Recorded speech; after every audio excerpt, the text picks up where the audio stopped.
سورہ نساء آیت نمبر 6 سے 10، پارہ 4۔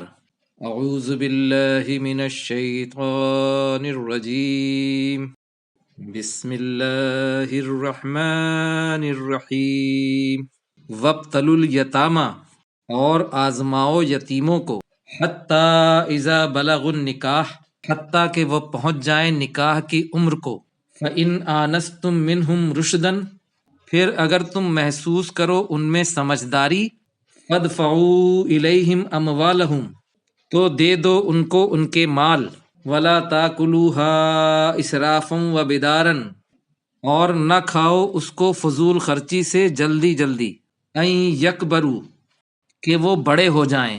ومن کانا غنیا فلیستعفف، تو جو کوئی ہو مالدار تو چاہیے کہ پرہیزگاری سے کام لے۔ ومن کانا فقیرا فلیاکل بالمعروف، اور جو کوئی ہے محتاج تو چاہیے کہ وہ کھائے بھلے طریقے سے، دستور کے مطابق۔ فَإِذَا دَفَعْتُمْ إِلَيْهِمْ أَمْوَالَهُمْ، پھر جب تم دے دو ان کو ان کے مال، فَأَشْهِدُوا عَلَيْهِمْ، تو گواہ بنا لو ان پر۔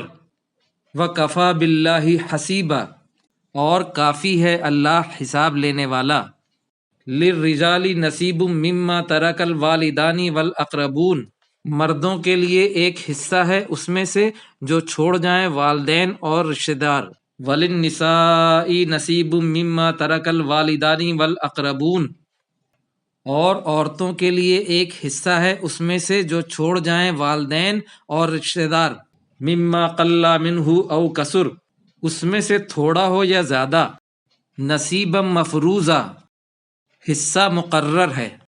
وَإِذَا حَضَرَ الْقِسْمَةَ أُولُو الْقُرْبَى وَالْيَتَامَى وَالْمَسَاكِينَ، اور جب حاضر ہوں تقسیم کے وقت رشتہ دار اور یتیم اور مسکین، فَارْزُقُوهُم مِّنْهُ وَقُولُوا لَهُمْ قَوْلًا مَّعْرُوفًا، تو کھلاؤ ان کو اس میں سے اور کہو ان کو بات دستور کے مطابق۔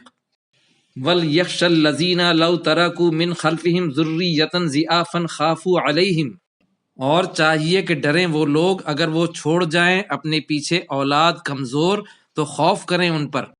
فَلْيَتَّقُوا اللَّهَ، تو چاہیے کہ ڈریں اللہ سے۔ وَلْيَقُولُوا قَوْلًا سَدِيدًا، اور چاہیے کہ کہیں درست بات۔ إِنَّ الَّذِينَ يَأْكُلُونَ أَمْوَالَ الْيَتِيمِ ظُلْمًا، بے شک وہ لوگ جو کھاتے ہیں یتیموں کا مال ظلم سے، انما یاکلون فی بطونہم نارا، بے شک وہ بھرتے ہیں اپنے پیٹوں میں آگ۔ وسیصلون سعیرا، اور ان قریب وہ داخل ہوں گے بھڑکتی ہوئی آگ میں یعنی دوزخ میں۔ صدق اللہ العظیم۔